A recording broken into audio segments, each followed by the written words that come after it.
guys, and welcome to my channel. My name is Coralienya, and today we're standing here at the coastline facing the North Sea, and I'm going to show you something really special, and I'm bringing you with me for the ride. Are you ready? Now let's go. Now this photo is our starting point today. The photo tells a very important story of the past, and I will show you how something as simple as light had the power over people's life during World War II and the Germans under the occupation. Now let's dive into this photo and hunt down its origins and the story behind it.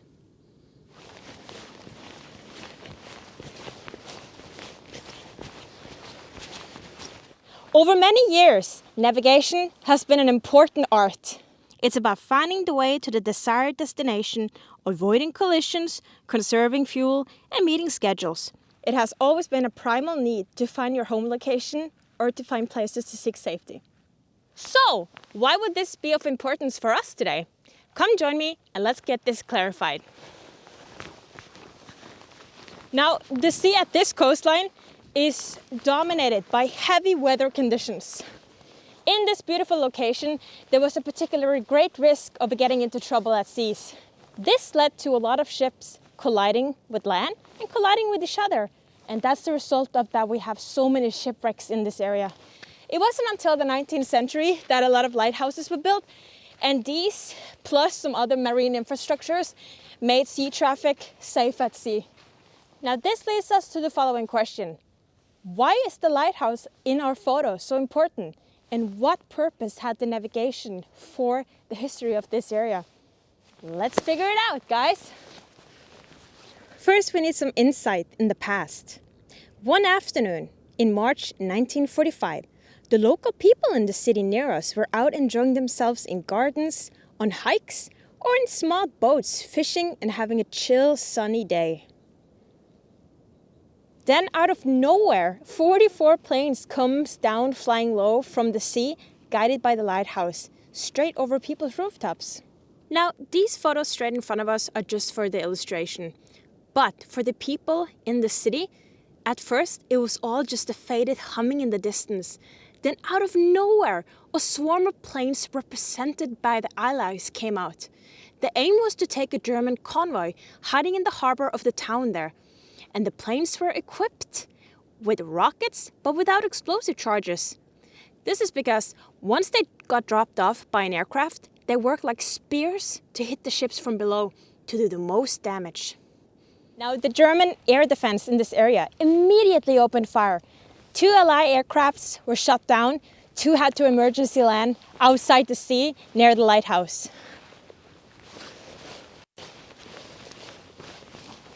This was the great fear amongst the Germans once they occupied this area during their build-up for the Atlantic Wall.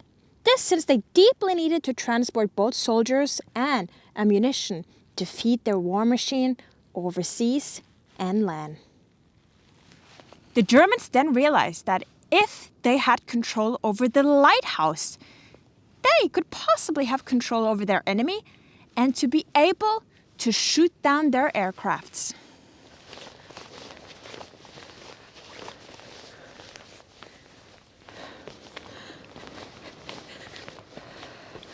Have to step carefully on these rocks, but we just gotta keep on moving, as I always say. Keep on moving. It's so hassle with all the rocks, but look guys, in the back, the lighthouse, yay!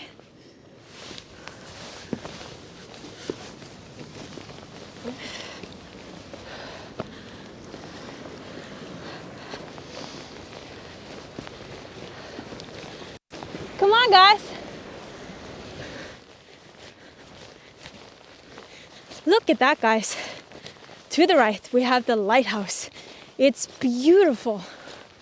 Now let's go check it out. She's so beautiful. Look at that. That's our little lighthouse there. Such a beauty.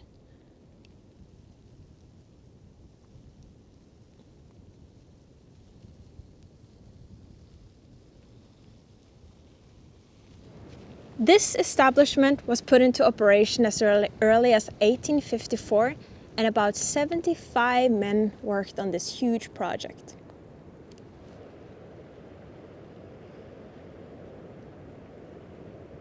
The tower is painted red with the white belt, and this was the first iron lighthouse in this region, and it was built in several modules or segments and screwed together on the construction site.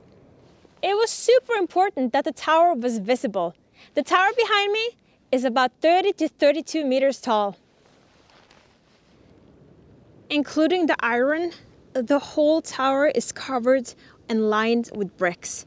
The management of the whole project were unsure if this whole thing was stable during hard weather, so they actually added 70,000 bricks on the internal layer of this big establishment. That is amazing.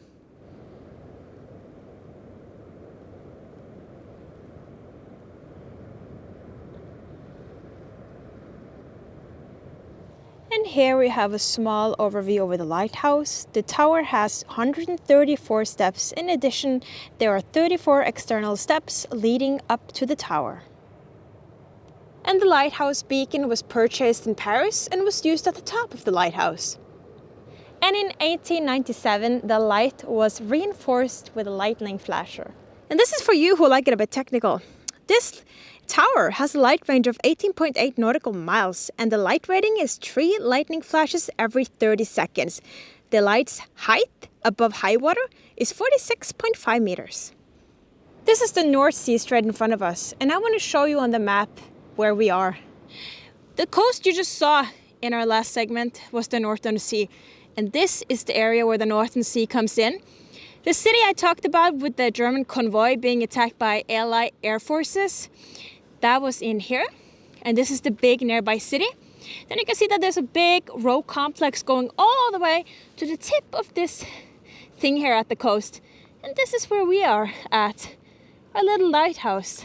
If we zoom a bit to the middle in here also, you can see, I'm going to try to use my finger, excuse me if the photo gets bad. Right there, that's a gunshot position also. Now, just out of curiosity, take a look at the rocks in the back of this photo. And look at the German soldiers' placement in the environment. We're probably not at the same exact spot, but take a look at the rocks in the back.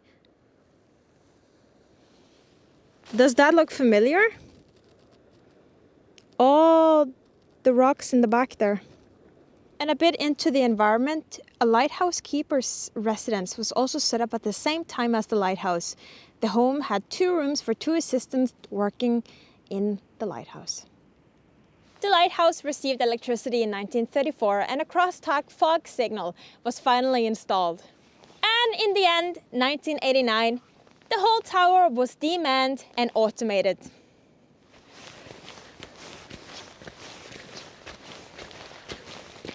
Do you want to see something interesting? Take a look at our original photo here. I'll show you something amazing.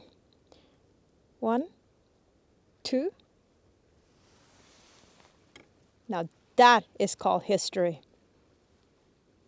Right now I'm pouring myself some coffee because I've been really cold so far, but it's really nice out here and I really enjoy the coastal environment.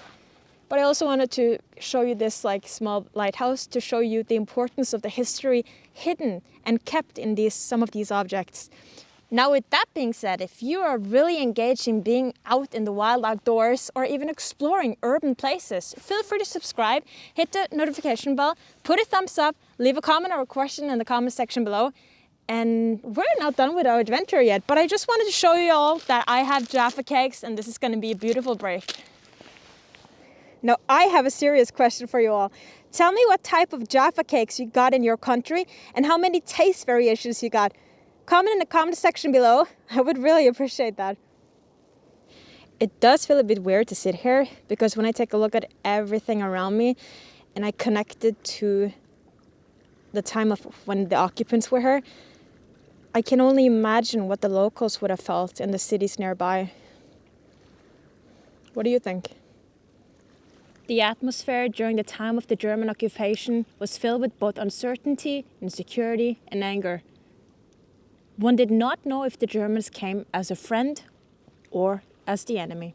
The German soldiers were clearly visible all over the place, near the lighthouse and the cities nearby.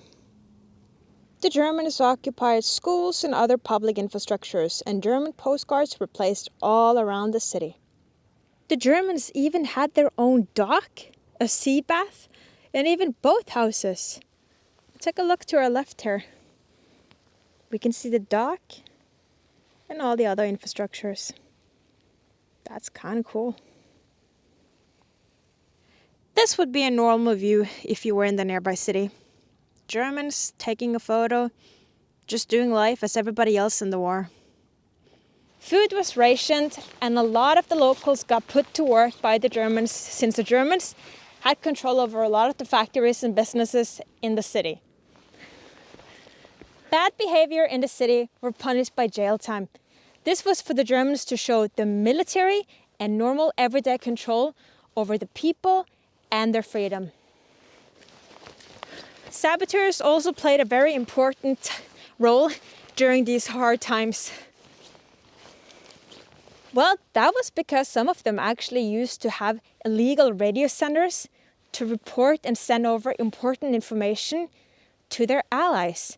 And some of these saboteurs found themselves and made themselves some small headquarters up in the mountains far away from the city. In these photos from some fields near the city, the Germans clearly wanted to show that they were in charge, but also to signal to other German aircrafts or even allies that this area was under the control of the occupants. What do you think? Do you think this view is beautiful? I really enjoy being outside and I really enjoy being at the coast. It's something about that tranquility when you're out here. Then some of you might also ask, wouldn't there be anything more in this area? Guys, I saw something really interesting, a big chunk of something that shows the traces of the Germans in this area. So let me show you. Look at this, there's so much barbed wire here. And it's definitely from the Germans. Let's see if we find more. Holy moly, look at this. The barbed wire is just laying here super exposed. There's so much. I even think there's more over there. Come on, let's check it out, guys. There's even more. This is amazing. This is so much.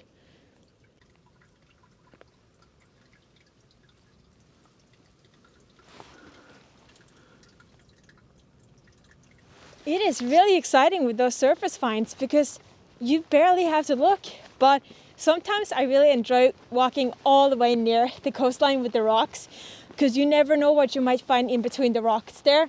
So I encourage you to always try to look at stuff or things in your environment in a new or a different perspective. Now let's go.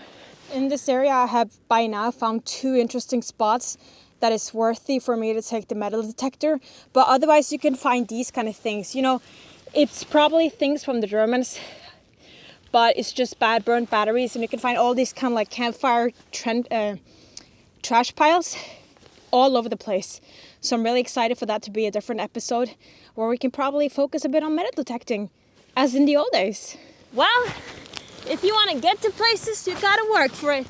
And I just found something in concrete here. I have no idea what it is. Gotta do my research next time. And look what I found. I found a trench. Let's check it out. It goes all the way there. Maybe that was like an ammo pocket. And all the way over here. Let's check on the backside. Yeah, you can see here. It's clearly shaped into the mountains. Take a look at this overview here. Really defined line here of the whole trench. Take a look, it ends here. That's probably like an ammo pocket. And it continues over here. Probably to the main gunshot position here. Facing towards the North Sea and the lighthouse. Here we have a different trench. A bit on top of the mountain. You can see how they dig themselves that small channel there. They crushed themselves into the mountain and digged it out. Made themselves these small channels for protection and defense. And it continues down there and ending in some cement steps or stairways. Now I want you and me to check out some of the other interesting findings that is to be found in this area. And in front of us we have a different kind of gunshot position meant to protect the Germans if there would be an Ally attack, but also for them to monitor the coast. What could this item be? Does anybody of you know? What could it be? To also be found in this area is an anti-aircraft gun. The one that I'm standing on used to be here, 2 centimeter flak.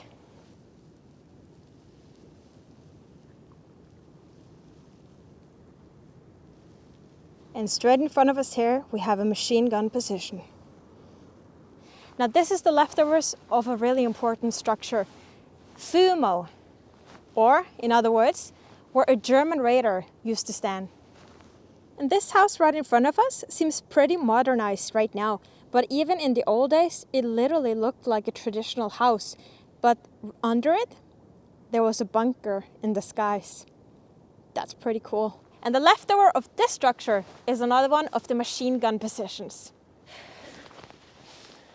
And to my right here, we have another one of the anti-aircraft guns, 2-centimeter flat cannon. On my left side here and on my right side here, you might see open and available spots, defined also by some fundamental structures on the ground. Well, that was the Germans' barracks. What I found, these might be the leftovers of the barrack chimneys. So everybody, how's everybody's shape? Do you all enjoy being outside? It's quite peaceful out here. I really enjoy it.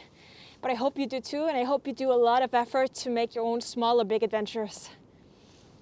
With the insight of the history in this area, we finally see now how the lighthouse became a symbol of both hope and power. During the occupation, the Germans needed to gain control over the local airspace and the sea underneath it, but also to be able to defend themselves. And this was the whole purpose of this area.